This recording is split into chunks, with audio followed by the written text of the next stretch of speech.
हम डिस्कस करेंगे यूपीएससी की तैयारी के दौरान किसी भी बुक का मल्टीपल टाइम रिवीजन करना, बार बार उसका रिवीजन करना आवश्यक क्यों हो जाता है। सो भी पॉइंट हम डिस्कस करेंगे। वो सभी पॉइंट यूपीएससी एग्जाम की तैयारी करने का जो मेरा 6 से 7 सालों का अनुभव है, जिसमें से 2 साल दिल्ली में रह के कोचिंग की मदद से तैयारी की थी, आफ्टर डेट सेल्फ स्टडी के माध्यम से उस अनुभव के आधार पर डिस्कस करेंगे। ऐसे में यदि आप इस वीडियो के अंत तक बने रहेंगे तो आपको ये सीखने को मिलेगा कि आपको अपनी तैयारी के दौरान क्या करना है और क्या करने से आपको बचना चाहिए। तो सबसे पहले अगर हम बात करें कि मल्टीपल रिवीजन बार बार किसी बुक को पढ़ना, एक सिंगल बुक को बार बार पढ़ना क्यों जरूरी होता है, टेस्ट सीरीज का बार बार एनालिसिस करना, मल्टीपल रिवीजन करना क्यों जरूरी होता है। अगर आप किसी भी टॉपर्स या किसी भी कोचिंग यानी कहीं पे भी आप अगर गाइडेंस के लिए जा रहे हैं, अगर आप यूपीएससी की तैयारी कर रहे हैं और कहीं पे भी आप गाइडेंस के लिए जा रहे हैं, तो वहां पे बार बार आपको ये सुनने को मिलता है, आपको ये जानने को मिलता है टॉपर्स के थ्रू आउट, कोचिंग के थ्रू आउट, आपके अपने सीनियर्स के थ्रू आउट कि सिंगल सोर्स फॉलो करें और उसका मल्टीपल टाइम रिवीजन करें, बार बार उसका रिवीजन करें। तो ऐसा क्यों ऐसा होता है। तो सबसे पहले जो सबसे इंपॉर्टेंट पॉइंट है, इसका जो सबसे मेजर फायदा ये कि अगर आप किसी बुक का मल्टीपल टाइम रिवीजन करते हैं, बार बार अध्ययन करते हैं, बार बार स्टडी करते हैं, तो आपकी उस बुक पर बेहतर समझ बनती है। क्योंकि अगर आप फर्स्ट पेज में पढ़ रहे हैं, अगर फर्स्ट पेज में आपने एनसीईआरटी पढ़ी, फर्स्ट टाइम सेकंड टाइम कोई भी बुक पढ़ा, तो उतने अच्छे से आपको समझ नहीं आता। लेकिन जैसे जैसे आप उसका मल्टीपल रिवीजन करते जाते हैं, बार बार उसको पढ़ते जाते हैं, 1 रीडिंग किया, 2 रीडिंग किया, 3 रीडिंग किया, 3rd रीडिंग किया, तो वैसे वैसे आपकी इस पर समझ भी बेहतर बनती जाती है। यानी मल्टीपल रिवीजन से आपकी जो समझ होती है वो बेहतर होती जाती है। और आपको एक पॉइंट यहाँ पे ध्यान रखना है कि जो आप मल्टीपल टाइम बुक रिवीजन कर रहे हैं, जैसे बुक की आप 1 रीडिंग कर रहे हैं, 2 रीडिंग कर रहे हैं, 3 रीडिंग कर रहे हैं, साथ आपको ये करना है। आप इस मल्टीपल रिवीजन का आपको बेहतर सबसे अधिक फायदा तभी मिलेगा जब आपको ये पॉइंट ध्यान रखना। क्या ध्यान रखना है कि आप जैसे किसी बुक की 2 रीडिंग करें, 3 रीडिंग करें, तो उसके बाद आपको previous year question paper solve करना है, प्री का सॉल्व करना है और मेंस का सॉल्व करना है, ठीक है ना। आप अगर किसी बुक की आपने 1 से 2 रीडिंग की, 3 रीडिंग की, तो उसी टाइम 2 से 3 रीडिंग करने के बाद उसी टाइम आप प्री का क्वेश्चन सॉल्व करें और मेंस का क्वेश्चन सॉल्व करें।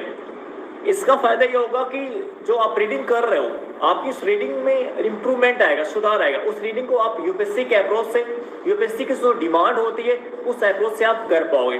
तो ये पॉइंट आपको ध्यान रखना है। तो चल बता, तेरी फैंटेसीज क्या है? पैराग्लाइडिंग विद द हॉट गाय कर पाओगे। तो ये पॉइंट आपको ध्यान रखना है। तो जो आप रीडिंग कर रहे हो, जो आप मल्टीपल रिवीजन कर रहे हो, उस मल्टीपल रिवीजन को किसके थ्रू आउट करना है? प्रीवियस ईयर क्वेश्चन पेपर के थ्रू आउट करना है।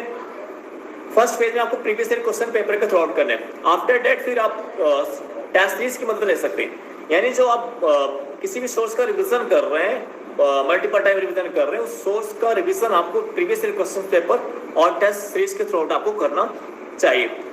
तो सबसे जो मेजर फायदा होगा वो क्या होगा? पहला जो फायदा मैंने आपको बताया कि आपकी उस बुक के अंदर जो कोई भी टॉपिक है, उस टॉपिक पे आपकी बेहतर समझ बनेगी, आपकी बेहतर अंडरस्टैंडिंग बनेगी।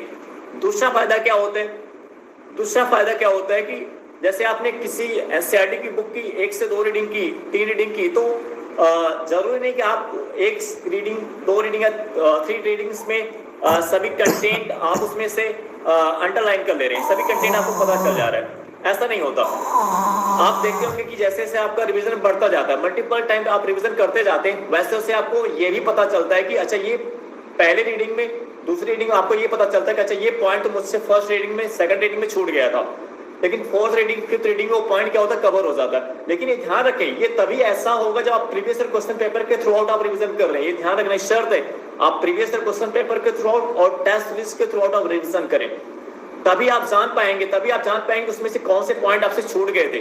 जैसे आपने ऐसा आपके साथ होता, सभी के साथ स्टार्टिंग पेज में, शुरुआती चरण में सभी के साथ ऐसा होता है कि 1 रीडिंग, 2 रीडिंग, 3 रीडिंग, जैसे जैसे आप आगे करते हो, आप आगे बढ़ते जाते हो, तो आपको लगता है कि अच्छा ये फैक्ट छूट गया था, लेकिन ये कब पता चलेगा आपको? जब आप साथ ही साथ प्रीवियस ईयर क्वेश्चन पेपर और टेस्ट सीरीज सॉल्व कर रहे हो। तो दूसरा फायदा क्या आपको मिल रहा है? दूसरा फायदा आपको ये मिल रहा है किससे जो कुछ फैक्ट आपसे छूट जाते हैं, वो फैक्ट धीरे धीरे आप उसको आगे ऐड कर पाते हो। यानी first reading, second reading, third reading, fourth reading में कुछ चीजें जो आपसे छूट जाती है, जो कवर नहीं हो पाती, लेकिन जैसे जैसे आपकी रीडिंग की संख्या बढ़ती जाती है, आपका मल्टीपल रिवीजन होने लगता है उस बुक पे, तो वैसे वैसे आप से जो कुछ कंटेंट शुरू में छूट जाते हैं, वो कंटेंट भी फिर आप उसको अंडरलाइन कर पाते हैं, आप उसको एडिशनल फैक्ट के रूप में ऐड कर पाते हैं।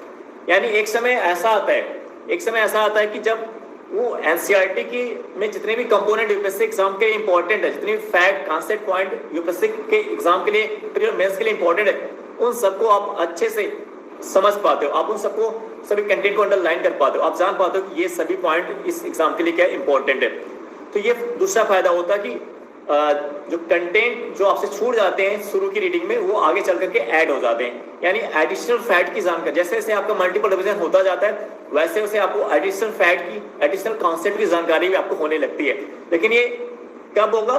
जब आप अपना रिवीजन किसके थ्रू आउट कर रहे हो, प्रीवियस ईयर क्वेश्चन पेपर के थ्रू आउट और टेस्ट सीरीज के थ्रू आउट। अगर आप टेस्ट स्टार्टिंग मान लो स्टार्टिंग में 5 to 6 months 7 month तक अगर आप टेस्ट सीरीज नहीं सॉल्व करो, लेकिन प्रीवियस ईयर क्वेश्चन पेपर आपको सॉल्व करना है। प्रीवियस ईयर क्वेश्चन पेपर जरूरी है।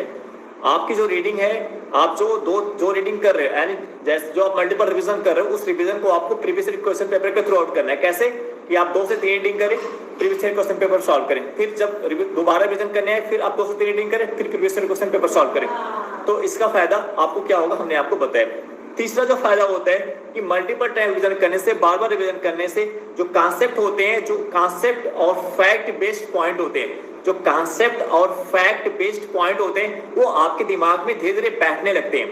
देखिए, आप एनसीईआरटी की बुक पढ़ रहे हैं या आप न्यूज पेपर पढ़ रहे हैं या स्टैंडर्ड बुक पढ़ रहे हैं, तो वो जो बुक है उसमें कोई भी टॉपिक 2 बिंदुओं पे निर्भर है। एक तो कॉन्सेप्ट बेस्ड पॉइंट होते हैं और एक तो फैक्ट बेस्ड पॉइंट होते हैं। ये जब आप जितना मल्टीपल टाइम आप रिवीजन करते हैं, बार बार उस बुक की रीडिंग करते हैं, तो वो फैक्ट बेस्ड पॉइंट और कॉन्सेप्ट बेस्ड पॉइंट आपके दिमाग में धीरे धीरे बैठने लगता है।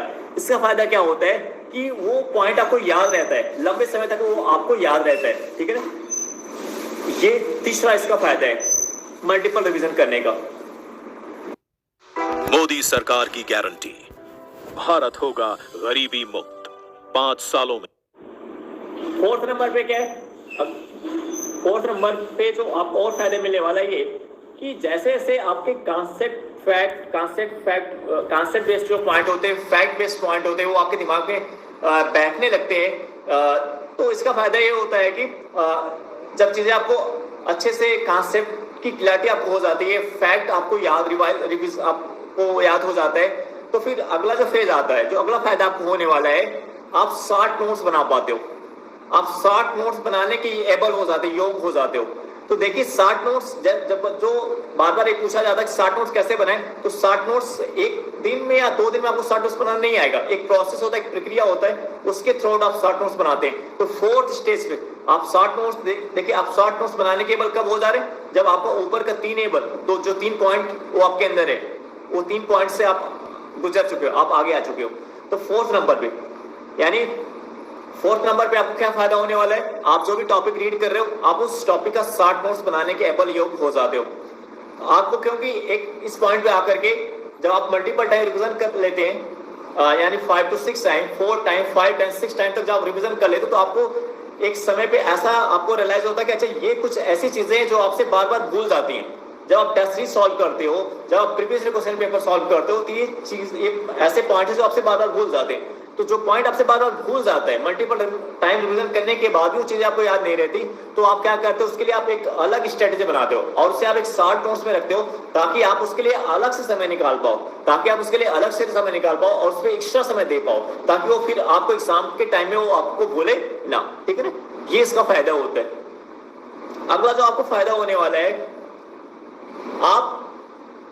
जब आप मल्टीपल टाइम रिवीजन करते हैं, बार बार किसी बुक को पढ़ते हैं, एनसीईआरटी बुक, स्टैंडर्ड बुक को आप पढ़ते हैं, न्यूज़पेपर को आप पढ़ते हैं, तो उस टॉपिक को आपस में आप कनेक्ट कर पाते हैं। आपके अंदर क्रिएटिविटी का एटीट्यूड आता है। आप अगर एक बुक के अंदर 20 चैप्टर पढ़ रहे हैं तो उन 20 चैप्टर को आप आपस में कनेक्ट कर पाते हैं। आप जीरो से स्टार्ट करते हैं और अंत तक चले जाते हैं। यानी अगर आपने 20 चैप्टर पढ़ा तो उन 20 चैप्टर को आप आपस में कनेक्ट कर पाते हो। तो जो कनेक्टिविटी का अप्रोच है, जो कनेक्टिविटी का एटीट्यूड है, ये भी आपके अंदर कब आता है? जब आप किसी बुक का मल्टीपल टाइम रिविजन करते हो, बार बार उसका रिविजन करते हो। ठीक है, अब आप देख रहे हैं इसमें हर एक स्टेप में जो बता रहा हूं वो अपने पिछले स्टेप से कनेक्टेड है। तो आप देख रहे हैं कि किसी भी स्टेप, यानी अगर कोई कहे कि आप कोई किसी विद्यार्थी की समस्या है कि वो टॉपिक को कनेक्ट नहीं कर पाता, तो घबराए नहीं। एक प्रोसेस, एक स्टेप है। जैसे जैसे आपका रिविजन, यानी जैसे आप रिविजन बार बार करते जाओगे, मल्टीपल टाइम रिविजन करते जाओगे। रीडिंग करना है, रीडिंग करिए, 2 से 3 रीडिंग करिए, फिर प्रीवियस क्वेश्चन पेपर सॉल्व करिए, टेस्ट सीरीज सॉल्व करिए, फिर 2 से 3 रीडिंग करिए, प्रीवियस क्वेश्चन पेपर सॉल्व करिए, टेस्ट सीरीज सॉल्व करिए।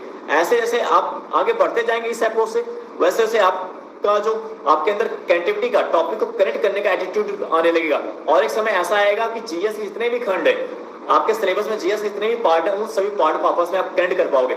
और जब आपके अंदर ये एटीट्यूड आ जाएगा कि जीएस के सभी सेक्शन को आप आपस में कनेक्ट कर पा रहे हो, तो जीएस का जो पेपर होता है मेंस एग्जाम का, उन सभी पेपर्स में आपको किसी भी पेपर में दिक्कत नहीं आएगी। चाहे एथिक्स का पेपर हो, चाहे एसए का पेपर हो, चाहे जीएस का जो फोर्थ पेपर होता है, किसी में भी आपको दिक्कत नहीं। आप कोई भी क्वेश्चन हो, कितना भी डिफिकल्ट क्वेश्चन हो, कुछ ना कुछ आप उसमें कुछ ना कुछ आप उसमें लिख पाओगे। आपसे कोई भी क्वेश्चन छूटेगा नहीं अगर आपके अंदर ये एटीट्यूड आ गया कि जीएस के सभी खंड को आप आपस में कनेक्ट कर पा रहे हो। और यूपीएससी का यही अप्रोच होता है, यूपीएससी का यही डिमांड भी होता है कि आपके अंदर वो कनेक्टिविटी का एटीट्यूड हो। आप जितने भी सेक्शन जीएस के आप पढ़ रहे हैं उन्हें आप आपस में कनेक्ट कर पाए। आपको आपस में उन्हें कनेक्ट करने आपको उन सभी टॉपिक्स को कनेक्ट करना आपस में आता है। आपके अंदर कनेक्टिविटी का एटीट्यूड है। और इससे आपका जो मेंस, जब आंसर राइटिंग करेंगे, जो मेंस एग्जाम जो आप क्वेश्चन लिखेंगे, उस आंसर में भी आपके मल्टीपल अप्रोच दिखेगा, मल्टीपल डायमेंशन दिखेगा। और कोई भी बेहतर आंसर, अच्छा आंसर तब माना जाता है जब आप किसी प्रश्न का आंसर दे रहे हैं तो उस प्रश्न का आंसर आप, जो प्रश्न की डिमांड है, उस प्रश्न की डिमांड के अनुसार दें और उस आंसर में मल्टीपल अप्रोच दिखे और उस आंसर में कनेक्टिविटी हो। क्या हो कि पहली शर्त है कि आप जो भी लिख रहे हैं वो प्रश्न की जो डिमांड है उस डिमांड के अकॉर्डिंग लिख रहे हैं। दूसरा फायदा आपको क्या होगा, आप उस टॉपिक को कनेक्ट करके लिख पाओगे और आपके उस आंसर में मल्टीपल अप्रोच होगा। ये तीनों बातें ये तीनों चीज जिसके आंसर में होता है, उसका आंसर एक बेहतर आंसर माना जाता है। ठीक है ना।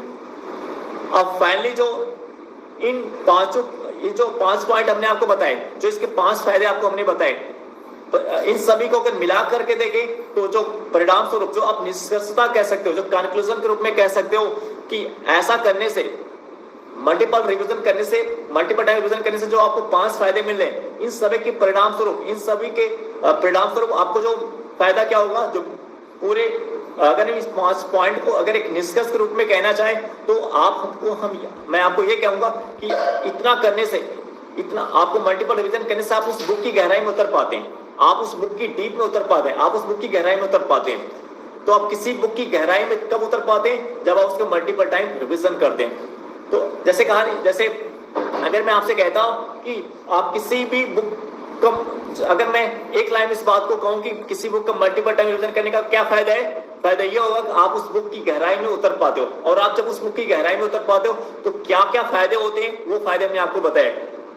जब आप किसी बुक की गहराई में कब उतर पाओगे, जब आप उस बुक का मल्टीपल टाइम रिवीजन करोगे, बार बार उसका रिवीजन करोगे। और जब उसकी गहराई में उतर पाओगे तो उसके क्या क्या फायदे होंगे, वो फायदे हमने डिस्कस किए।